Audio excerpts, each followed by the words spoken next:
Wall Street est-il obnubilé excessivement par l'intelligence artificielle générative? La bourse américaine est-elle trop dépendante d'une valeur à laquelle, je vous laisse deviner, Nvidia?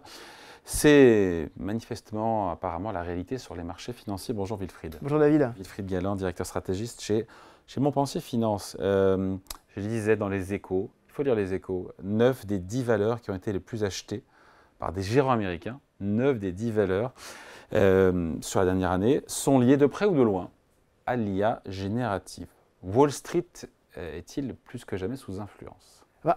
Clairement, c'est le pilier aujourd'hui du marché américain et c'est ce qui fait la différence avec en fait, c'est ce qui fait la différence avec les marchés européens. Les marchés européens fonctionnent un peu classiquement, c'est-à-dire c'est relativement value d'ailleurs, les marchés, sont devenus des marchés où on achète relativement pas cher pour essayer de vendre un peu plus cher, très classiquement, un petit peu de luxe, pas mal de rotation sectorielle, très classique.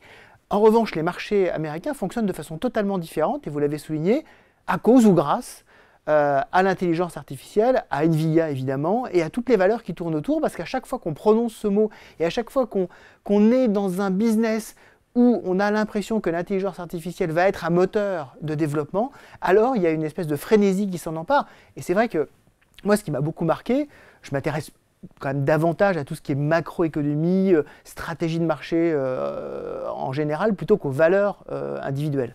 Mais ce qui m'a beaucoup marqué, c'est que la semaine dernière, l'événement macroéconomique que tout le monde attendait, c'était les résultats d'Nvidia. C'est-à-dire qu'en fait, tout le monde attendait en disant, est-ce que ce fameux mercredi, est-ce qu'on va avoir des résultats à la hauteur des attentes, supérieurs aux attentes? Est-ce que les promesses... Quand la micro sur une valeur fait de l'ombre à la macroéconomie, on se dit qu'on a changé un peu d'époque. En fait, la puissance du mouvement autour d'Nvidia en particulier est absolument considérable. C'est le baromètre des marchés. Oui, en fait, aujourd'hui, c'est le baromètre. Il faut bien voir qu'en 18 mois, depuis la présentation de ChatGPT 4, Nvidia, non seulement a été multiplié par 6, bon, on va dire c'est beaucoup, mais en fait, a ajouté à sa capitalisation d'origine, a ajouté plus de 2000 milliards de dollars. C'est-à-dire, en fait, c'est la capitalisation... Elle a rajouté la capitalisation d'Amazon. Ouais. Juste pour avoir une idée, parce qu'effectivement, on dit aujourd'hui, Nvidia, c'est plus que la capitalisation du CAC, c'est autant que le DAX plus le MIB. Mais en fait, ça n'intéresse pas énormément les investisseurs internationaux de dire que c'est autant que le DAX plus le MIB. Bon. Mais de dire qu'en 18 mois, on a rajouté à une valeur l'équivalent de la capitalisation boursière d'Amazon aujourd'hui, oui. Ça montre en fait la puissance du mouvement et qui est appuyé d'ailleurs sur des résultats. Hein. En fait, et c'est ça qui est très important. Des résultats qui sont excellents, voilà. Et qui font que la valeur, un expert me le rappelait. Voilà, en fait, la valorisation est loin d'avoir explosé, ouais. Mais elle intègre des taux de croissance. Aujourd'hui, le taux de croissance des résultats, enfin des chiffres d'affaires plus exactement, et des résultats d'ailleurs c'est pareil puisque la marge a plutôt tendance à monter. 80% de marge. 80% de marge. Et on a aujourd'hui monté, les résultats du premier trimestre d'Nvidia 2024, c'est une hausse de 260% par rapport au premier trimestre 2023 qui avait déjà été excellent. Et en fait, ce qu'on voit, ce dont on se rend compte, c'est que l'intelligence artificielle, et Nvidia en particulier, fonctionnent un peu de la même façon que fonctionnait, ça va vous rappeler des souvenirs David, mais à certains de nos auditeurs, ça devient très très loin. 2000. Ça va rappeler Cisco. C'est-à-dire Cisco, c'était les pelles et pioches de l'Internet dans les années 2000, ouais. En 2000. Et aujourd'hui, on dit Nvidia, c'est raisonnable parce que c'est les pelles et pioches de l'intelligence artificielle aujourd'hui. Ça n'a pas empêché, à partir du 10 mars 2000, le fameux top du Nasdaq de 5049 points, Cisco d'être emporté par la vague Nasdaq de désinvestissement. Il y a plus de 16 000 aujourd'hui. Voilà. C'est intéressant aussi d'ailleurs. En fait, mais il a fallu 15 ans au Nasdaq pour retrouver, après le pic du 10 mars 2000, pour retrouver les 5000 points. Il a fallu quand même 15 ans. Oui. Mais en revanche, ce qui est très intéressant... Et après, en moins de 7 ans, il a triplé. Mais ce qui est très intéressant, c'est que en fait, d'où l'intérêt de la diversification dans un thème. Le thème de l'intelligence artificielle va sans aucun doute en fait bouleverser notre environnement économique. La question, c'est à quelle vitesse. C'était la même chose pour l'Internet des années 2000. Et en fait, il y a un analyste de Wall Street qui a fait le calcul suivant que je trouve extrêmement intéressant. Si quelqu'un, le 10 mars 2000, donc au pic du Nasdaq, avait investi dans 10 valeurs équipondérées, plus risquées encore que Cisco, donc plus volatiles, en fait, s'il les gardait jusqu'en 2024, il faisait x15 par rapport au marché et x15 par rapport à Cisco. Il y a évidemment un twist. Dans ces 10 valeurs, il fallait juste avoir Amazon. C'est-à-dire, vous choisissiez n'importe quoi, y compris Pets.com, dont on se disait, moi je me souviens sur les marchés, on se disait Pets.com, c'est les animaux. On se disait en mars 2000, est-ce que le vainqueur des .com, ce sera Amazon ou ce sera Pets.com? Bon, Pets.com a fait faillite en novembre 2000.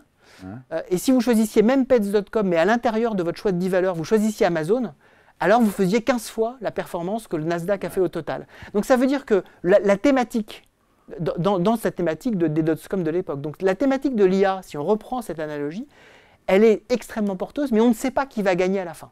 Et donc je trouve que la leçon de tout ça, l'enseignement pour les investisseurs, c'est oui, il faut y être, parce que si vous n'êtes pas aujourd'hui dans cette thématique... Avec du Nvidia, 2 fonds sur 3 aux États-Unis ont du Nvidia en portefeuille. C'est une valeur. 9 fonds sur 10 ont du Microsoft. Ouais. Donc en fait, les deux valeurs gagnantes aujourd'hui de l'intelligence artificielle, c'est Nvidia et Microsoft, mais on ne sait pas quelles seront les valeurs gagnantes dans les 10 prochaines années. Donc investir sur ce thème, oui, mais investir de façon extrêmement diversifiée. Sans trop concentrer, même si Nvidia est le pari gagnant, je veux dire.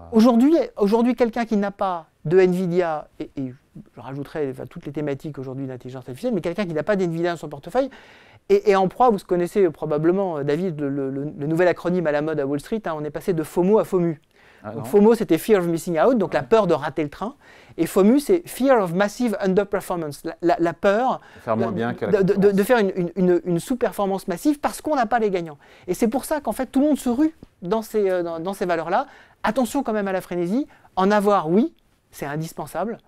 Mais hors Nvidia, c'est quoi les 10 alors? On met quoi dans les 10? En fait, c'est toute la question. C'est qu'en fait, on n'en sait rien aujourd'hui. Alors, vous avez énormément de valeurs, en particulier dans tout ce qui est univers du cloud, de l'intelligence, de tout ce qui est l'informatique déportée, qui effectivement, on a besoin du cloud pour faire tourner les moteurs d'intelligence artificielle. Donc, tous les services qui tournent autour de ça, il y a probablement à l'intérieur, mais ce sont des valeurs en fait, qui portent les noms. Alors, je vous les donne en vrac parce que c'est des noms qui sont extrêmement drôles, dont on a assez peu entendu parler, mais vous pouvez parler d'un Fortnox, d'un Datadog, d'un Zscaler, d'un Snowflake. Donc, en fait, ce sont des noms dont on a peu entendu parler, mais qui effectivement sont des noms qui tournent autour de cette thématique de comment je traite les données autour de tout ça, qui vont forcément être, peut-être il y en a d'autres, qui vont forcément être dans les gagnants de l'avenir. Mais en tout cas, ce qui est sûr, c'est que c'est en train de bouleverser pas mal de choses, y compris d'ailleurs sur la partie énergétique.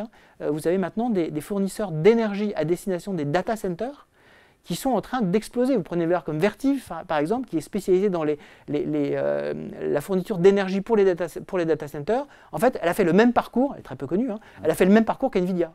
Ça a aussi été multiplié par 7 dans les 18 derniers mois. Donc en fait, vous avez tout un écosystème qui est en train de se monter autour de ça. Il faut avoir cet écosystème-là et se dire qu'à l'intérieur, on aura le gagnant.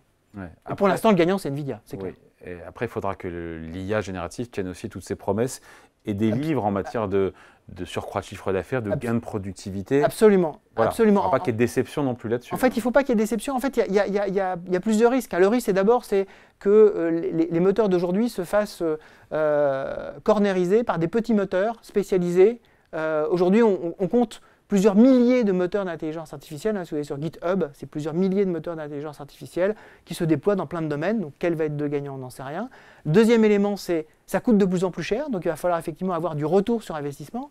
Et puis, le troisième élément quand même, c'est qu'à un moment donné, il va falloir effectivement que tout le monde accepte de payer pour les moteurs d'intelligence artificielle. Combien vous, moi, les entreprises sont prêts véritablement à payer pour être dans cette vague? Et donc, est-ce qu'on n'est pas à un moment donné avec le risque d'une commoditisation de ces moteurs d'intelligence artificielle? Ça va falloir faire très attention. C'est ce qui est arrivé aux fournisseurs de câbles Internet, qu'à un moment donné, tout le monde se disait c'est super, les grands gagnants, c'est les opérateurs télécoms. Ben non, les grands gagnants n'ont pas été les opérateurs télécoms de l'Internet.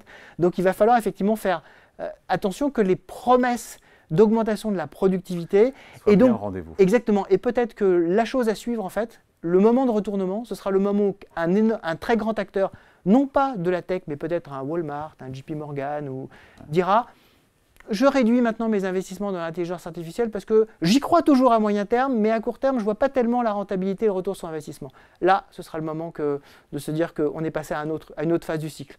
Donc là, je pense que les investisseurs devront guetter effectivement ce moment-là pour savoir effectivement où on en est dans cette vague magique qui soutient les marchés et dont on profite tous. Allez, analyse signée Wilfried Galland, directeur stratégiste chez Montpensier. Merci. Avec plaisir. Merci David.